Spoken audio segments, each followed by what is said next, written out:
Halo Sobat ASN. Perkenalkan, saya Rian dari PN Sukoharjo. Saya Salju dari PN Sukoharjo. Kita di sini nggak cuma berdua loh, ada kawan-kawan kita yang ada di satker lain yang turut ngobrol bareng kita pada podcast kali ini. Benar banget. Kita ngobrolin apa nih?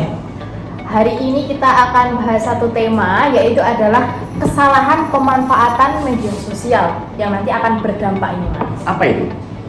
Kita di sini akan mengangkat satu tema, yaitu ini sebenarnya luas sih, tapi akan mengakibatkan mengerucutkan pada tindak pidana yang dinamakan ujaran kebencian. Oh, yang menarik. biasa disebut, biasanya nama lainnya kalau teman-teman mengenalnya dengan istilah hate speech ya. Oke, menarik. Oke, untuk tanpa basa-basi lagi, kita langsung sambung saja dengan kawan-kawan kita yang ada di satker lain. Oke, teman-teman pernah dengar isu hate speech tidak sih? Tentu saja saya pernah mendengar. Pernah. Menurut teman-teman, apa sih yang dimaksud dengan hate speech? Kalau nggak salah itu semacam ujaran kebencian toh? Hate speech itu ujaran kebencian yang tujuannya memprovokasi, menghasut, atau menghina individu atau kelompok lain. Perkataan, ujaran yang dilarang, yang jika dilakukan akan menimbulkan sebuah kekerasan. Merupakan perkataan, perilaku, atau tulisan yang dapat menimbulkan permusuhan antar individu atau kelompok masyarakat tertentu. Teman-teman pernah dengar nggak kasus apa yang ada di sekitar teman-teman tentang hate speech? Kalau bisa jelasin dong detailnya seperti apa? Pernah banget itu malah. Misalnya saya nih dibilang kurusan, teman saya yang sebelah itu dibilang gedutan, ada juga yang dibilang mbaknya itu loh cantikan, kalau terus mainnya fisik banget lah pokoknya. Pernah yang saya alami di dalam masyarakat, saya berteman dengan seorang teman saya yang dalam mohon maaf mempunyai keterbelakangan tidak sempurna dalam bentuk kaki. Teman-teman di lain kampung itu sering mengolok-olok dengan sebutan kata-kata pelencong. Saja pernah kasus hate speech yang sering saya dengar, yaitu penghinaan kepada Presiden Joko Widodo yang dilakukan oleh beberapa oknum seperti Ropi Yatsman, Muhammad Said, dan lain sebagainya. Tindakan tersebut dilakukan dengan cara menyebarkan ujaran kebencian yang berbau sara melalui media sosial Facebook.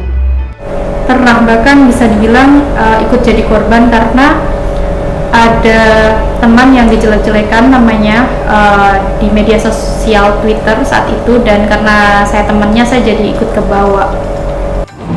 Oke teman-teman, lalu menurut kalian kenapa sih kasus hate speech ini bisa terjadi?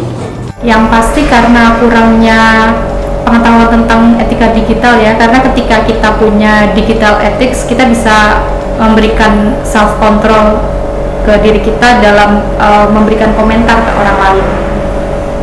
Hate speech itu terjadi karena dari semenjak kecil anak-anak tidak disadarkan terkait dengan adanya pentingnya ujaran kebencian atau hate speech.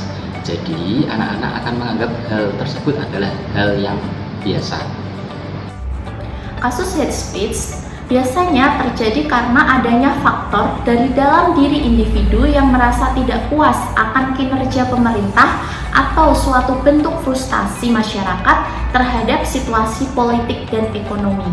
Kurang pemahaman sama penghargaan sih bagi para pelaku itu. Harusnya kalau pelaku itu punya pemahaman sama penghargaan pada masing-masing individu, ujaran kebencian semacam body shaming mungkin nggak akan terjadi. Dari kasus yang teman-teman ceritain tadi, apa sih dampaknya yang terjadi? Dampak hate speech yang pasti menimbulkan trauma tersendiri bagi korban. Selain itu pastinya merugikan korban, misal namanya jadi tercemar. Dapat menciptakan ketidakpercayaan yang lebih besar terhadap institusi pemerintah. Ini bisa menyebabkan apatisme di kalangan warga yang merasa bahwa suara mereka tidak didengar dan bisa memperburuk ketegangan sosial.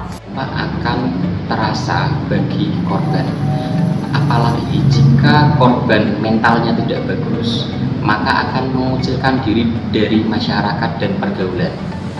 Jika tidak bagus lagi, bisa sampai menimbulkan frustasi atau sampai dengan titik terendah, yaitu bunuh diri.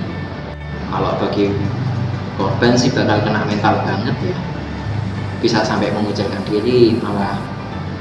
Sementara kalau bagi pelaku yang tidak memiliki pemahaman dan penghargaan bakal terus memelihara pikiran kayak gitu sih, dan itu negatif banget kan ya. Lalu untuk terakhir, menurut kalian kebijakan apa sih yang bisa diambil oleh pemerintah untuk menghadapi atau menangani kasus hate speech ini?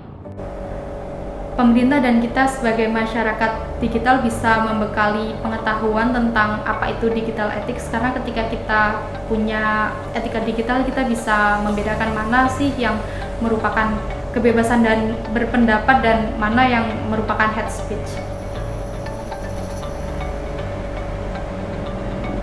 Antisipasi hate speech sebagai warga negara, mungkin secara pribadi bisa mematikan kolom komentar apabila ketika kita bermedia sosial kita tidak nyaman dengan komentar yang diberikan orang lain, karena kita tidak bisa mengontrol apa yang mau disampaikan atau dituliskan oleh orang lain, tapi kita bisa mencegah diri kita sendiri untuk menerima hate speech.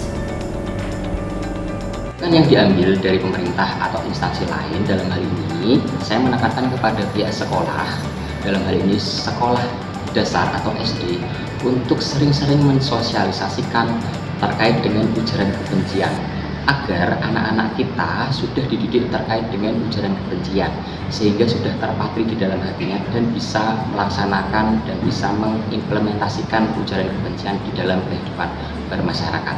Jadi stop ujaran kebencian.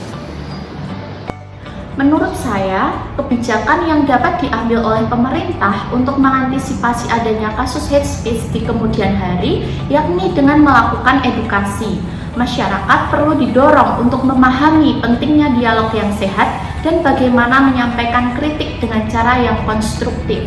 Sedangkan kita sebagai individu dapat berkontribusi dalam hal positif tersebut dengan cara yang pertama, dengarkan sebelum berbicara, yang kedua, gunakan platform Anda untuk mendorong diskusi yang lebih positif.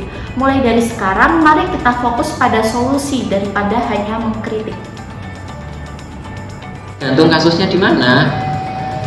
Kalau body shaming itu dilakukan di media sosial misalnya, kita bisa kok melapor ke media sosial itu, biar pihak media sosial yang menindak. Nah, kalau sebagai individu nggak ada salahnya kita berbagi pemahaman kalau yang namanya body shaming itu perilaku dan tindakan yang buruk banget. So, stop hate speech apapun bentuknya.